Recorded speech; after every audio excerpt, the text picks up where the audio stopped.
Hey everyone, welcome back to our podcast. It's your host Aksar, and today's episode is going to be an exciting deep dive into the world of prompt engineering, LLMs, and Gen AI in general.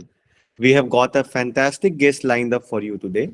We have Arihant from Copperpod Digital with us. Let's get started and hear from Arihant himself. So, Arihant, let's start with your professional journey and what got you into AI. All right. First of all, thank you, Akshat, to have me here. It's a great platform to speak on about, recent events, the industrial problems, and how machine learning or AI industry looks like in general. So, yeah, I'll start with my introduction. First of all, I'm Arihant Kamdar. I'm working in a startup known as Copperpod Digital, Yeah. where I work on machine learning problems and backend engineering. So, we basically, as a machine learning engineer, it's not just about, what people teach you in the courses. I'll be very honest, like you will see people teaching you about various models, hundreds and thousands of models, what this is, what that is. But I would say 60% of machine learning is data engineering when you go into that. Uh, by data engineering, I mean like extract, load, and transform, like how, your data will flow in the whole algorithm, how the data will flow in your whole program, how to optimize it, how to make sure that the latency of the overall product is less, how to make it more cost efficient, how to automate the process as as much as possible. So that's one part of it. Yeah. That's why it's known as data engineering, machine learning engineering, because you're engineering Yeah. stuff, Yeah. Yeah. right? It's not machine learning scientist or data scientist. Yes. So there's that. Uh, the So, 40% of the, yeah, no, no, you can go for it. yeah. So that's the 60% of the work. The 40%, I would break it into two parts. 20% would be R&D. By R&D, I mean you have to really understand your business problem, right? And get to a solution which is sufficient and acceptable by by the business logic or the business persons. So there goes the R&D, and the rest 20% is what people teaches you online, making models, developing models, training them, deploying them, right? So there's Yeah. that. So, Aryan, so can you tell us about any AI or LLM projects that you are currently involved in, All right. and what aspects of the project excite you the most? All right. So I have worked on various LLM models, but the most far most interesting is the multimodal LLM models. So till now, computer vision and NLP are used to be two separate things. Now, if Right. you want to have, let's say you are scanning an invoice, Mm-hmm. right? And you want to extract things like what is the name of the company, to whom the invoice is, what are the products. You need the information, the textual information, as well as the location where it has been printed, right? Because invoices follow a standard structure.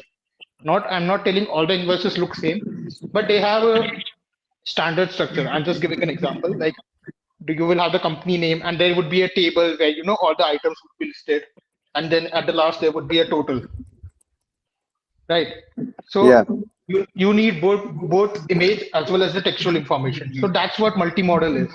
It takes two input. One is the image itself, and the second is the text, and gives the output the classification of the text based on it.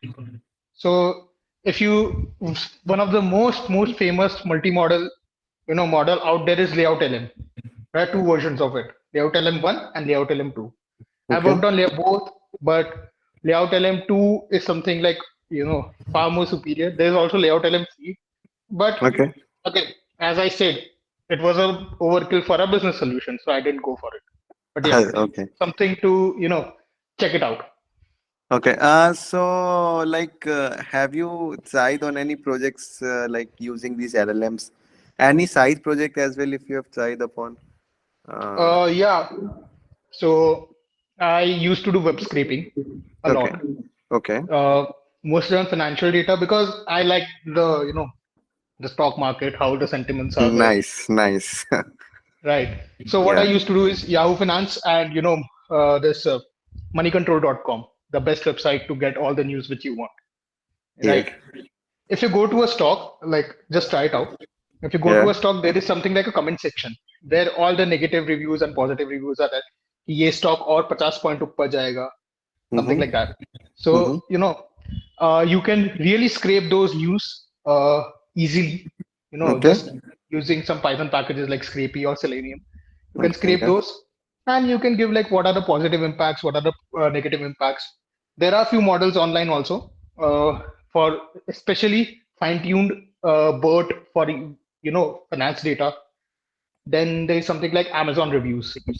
So, you know, uh, Flipkart, for example, let's say I'm working on it right now. Flipkart has Okay. 150 pages of reviews in one of the product which I said, and each Mm-hmm. page has like 20 reviews. So roughly around 3,000 reviews, right? Uh, no sane person would, go through all or 3,000 of them. Yeah. But you want the Yeah. overall insight. You Yeah. just scrape it, put it to fine-tune BERT, and I just fine-tuned BERT by myself. I had a EC2 instance, so I just kept it for a month. I had like Amazon Polarity. It's a 300 million line data set, which is Okay. like more than enough for reviews of product. So Okay. I just trained it on them, and it got me pretty good results. So yeah, I think it's not hosted on my GitHub, but yeah, it's there. I have Okay. in my laptop. So, how did you balance between, like, as you mentioned, there are lots of struggles, like in this. So, how did you balance between, prompt engineering and fine tuning the model? Like, which one do you suggest at the beginning, or did you use some sort of RAG as well? To be honest, like I am still so ML is like a ocean, and I Yeah. just know a drop of it, right? Yeah. Yeah. So I would suggest that start with anything you want. By Okay. anything, I mean if you want to go for something like you want something like categorizations. Mm-hmm. Take a basic BERT model, read its paper, and then how to fine tune it. Just Google it. You will get thousands of ways to fine tune it. Right. Okay. So there's that. For now, coming back to your question, prompt Yeah. engineering and fine tuning. Yeah. Prompt engineering is something like I haven't done that much, but it's a very good topic because Okay. what happens is uh, many of the companies who wants to use AI but do not have AI engineers with them, Yeah. right? I got one freelancing project like that. Like they didn't want to have a whole ML pipeline setup like Airflow, Kafka, or Yeah. PySpark. They just Yeah. wanted like I make a function which I will give an input and I'll get Yeah. output. So Okay. I just suggested them that use OpenAI. It's Okay. very cheap compared to setting up the whole pipeline for yourself. It's very cheap on a longer run also, right? And Yeah. you don't have to worry about data drift. You don't have to worry about velocity. You don't have to worry about managements. It's just an API call, right? So now, when I was writing the prompt for that company, I Yeah. found out that writing a prompt is a task itself. You Okay. have to think like machine to write a prompt, Okay. right? So, for example, I'll just give an example. This is a joke, but yeah, I can use this example is the very best. So a wife says to husband, Mm-hmm. if you know if the market has eggs, yeah, sorry, wife says buy bread for me. Husband says okay. If they have eggs more than three, buy 10. Okay. So that person buys 10 packets of bread because it was not mentioned that he had to buy 10 eggs. Yes. Yes. Yeah. So he's like, so that's what prompt engineering is like. As men generally come since the audience is young and they are Gen Z's kind Yeah. of thing. I would say, like many people say, like it's very hard to understand women because that's it. Like you don't have the right prompt to understand that, right? Okay. Uh, No, no, yeah, really got this point, and yeah.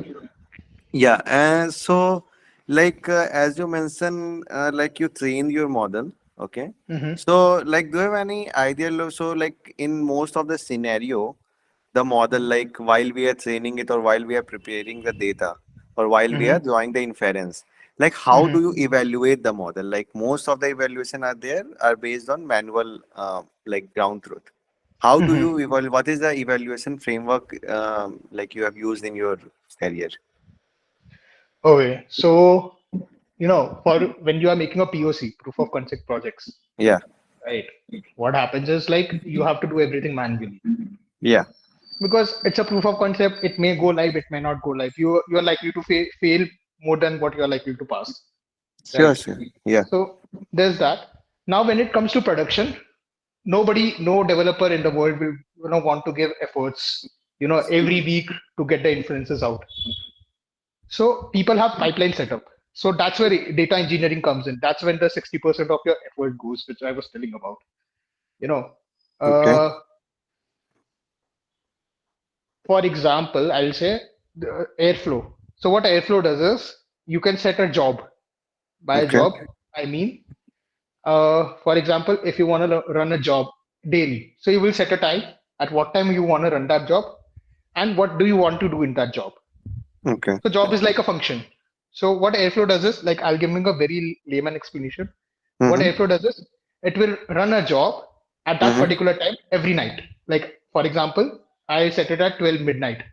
It will run a Okay. job every midnight and give me Mm-hmm. the results in logs or whether I store it on database or not. Okay. So it's up to me. Like if I want to store in database, I can. If I want to store in logs, I can. So those are the flexibilities. So those kind of automations are very important when you shift from a college project to a company product, right? Okay. Yeah, So yeah. in the college projects, you are like, okay, I will give an Excel of my inferences with something like it's my training loss, it's my test loss, it's my validation loss. But Okay.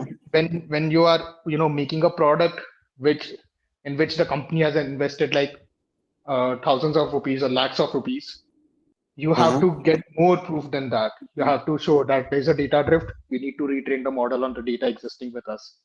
There is, a sudden drop in accuracy because, a lot of Hindi comments were coming in and our model just, looks at English comments, Mm-hmm. right? So you need to give proof of that on daily basis. Because if you say, okay, we need to retrain the model, training Mm-hmm. a big model like BERT or, uh, will take up a lot of resources when you are looking at the scale, when you're looking at like 300 million data rows, right? Okay. So you have to convince them that I want to use these resources to train the Mm-hmm. model because it will improve my accuracy. Okay. Okay. Yeah. So on daily basis, you need to get reports. You need to have automated process setup which will fetch reports for you. You wouldn't like to have something like what I can call wouldn't like to sit every day at 12 a.m. and run the scripts yourself, right? Yeah. Yeah. So yeah. Yeah, so Aryan, like let us move to another question. So Mhm. what kind of like you were mentioning, like it is an open ocean and everything. So, but if somebody wants to start his career, his or her career in AI, okay, Mhm. or want to be a part of a AI team, what Mhm. kind of a skill set they should, learn in like earlier, and then what is the pathway they should follow? Uh, Okay. yeah. Uh, I have a very unorthodox pathway for getting into No ML. issues, no issues. Yeah. So first and foremost, be very good at programming. Okay. Just stick up one language. May it be Java, may it be Python. Python is preferable, but yeah, there are no bounds to anything. You may use Scala, you may use Ruby on Rails, anything you want. Get very good at programming. That's like before a machine learning engineer, you are a software engineer at heart because you are using softwares to make machine learning models. Right? As simple as that. A. Yeah. Second thing is like something on the basis of maths. By maths, I mean linear algebra, probability, statistics, what are hypothesis, basic classical ML. By classical ML, I mean like the mathematical models that we get in scikit-learn, SVC, SVMs, SVRs, uh, decision trees, random forest, how Yeah. random forest is different from AdaBoost, these kind of things. Because when This might sound boring, but basics are very, very important because when you come to deep learning, it's just computation and architecture, right? Okay. Yeah. Yeah, it's computation, how to reduce the computation, and how to get the architecture better. By architecture, I mean the architecture of the neurons, how many heads, how many, how the neurons are connected with each other, etc. But to get, for example, you want to design a custom loss function, you should know what a loss function is for Yeah. architecture to work. Yeah. Yeah. So there's that. So I would say mathematics, basic mathematics. I'm not saying that you should be having a master's in mathematics or a PhD or something like that, but your basics should be clear. Like, what are you doing? If you're writing an algorithm, how this algorithm works internally, you should know at least the basic of it. You don't need to know how each and every line of the code of, scikit-learn or linear regression or something, right? Yeah. So now the third thing which I would say is like, uh, I would say because there are lot of packages available. No, Yes. running a deep learning model is not a big deal on your PC or on the server or anything, anywhere you want. But knowing how the model works and why it is, you can use a model. That's not an issue. But when somebody asks why you are using this model and how you are using this model, you should know the answer. So the third thing which I would say is like reading papers. It might sound boring, and that's where the mathematics comes in place. Like when you're reading a paper, they will write in some jargons like which people would not know, like in the the scientific notations that delta of lambda x by delta of lambda y are equal to something, a loss function of Hmm. gamma or something like that. People, when I started reading papers, I was very scared, and I was not able to read a single paper in 2 weeks because Okay. I have to Google everything when I started this, when the BERT came, when the transformers came. So yeah, that was the state. So that's why mathematics is important because if you want to get into, I'm not saying that I am there, but like every machine learning engineer should have a goal of writing something very good like Ian Goodman. He created GANs. Okay. You should aspire to become that. And what is needed to become, what are the things needed to become that? Mathematics, knowledge, which you will get by paper, and third is very good programming, so that you can design the architecture. Okay. So these Great. three things are something like you know I would suggest people to have. Great. Great. Aryan, like I am done with all my questions. So, any Mhm. parting thought for the listeners at this moment?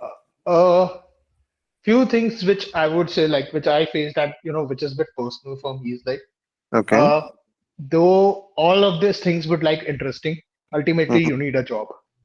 Yeah. Yeah. Yeah, you need a job, you need money, and Yeah. if you're working hard, you will expect a lot of money, which is very natural.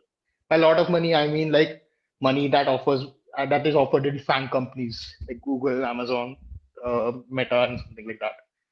Uh, so what I would suggest is, and well, okay, I did the same mistake when I was out of the college and when I was looking for jobs. There was a recession due to COVID and everything, right?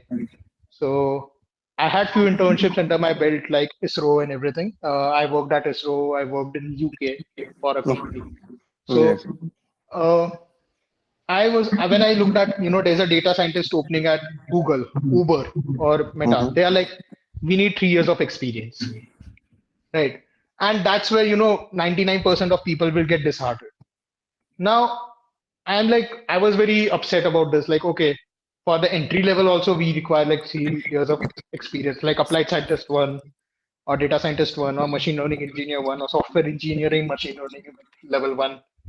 So now, like, you have to be smart about that, right? Since the big companies are not hiring before to you, like, let's say 3 years, for 3 years, because they require 3 years of experience. Focus on something smaller, right? By smaller, I mean good startups for change. Because people don't value good startups like small scale startups or medium scale startups that much. Okay. But they like, I worked at glib.ai for 1.5 years, and Yeah. I have learned a lot in that. I got a lot of ownership, I got a lot of exposure, I Mm-hmm. got a lot of, responsibilities and ownership of the product. So what I learned there in like 1.5 year, my peers in different companies, I don't want to name them, were not able to learn in like 2 years of that. Okay. Right. So first 3 years of your career, don't focus, you want to get there. Okay, I want the status of being a software engineer in that company. For first 3 years, grind yourself. The early stage of career, focus on, your work, your goals, how to grind yourself, how to shine yourself, because it could get very overwhelming at the start. Because right now, if you see, there are a lot of LLMs, like thousands and thousands of LLM papers coming every day, Mm-hmm. and it's natural to get overwhelmed here, right? Uh, right. How am I going to cope up with this?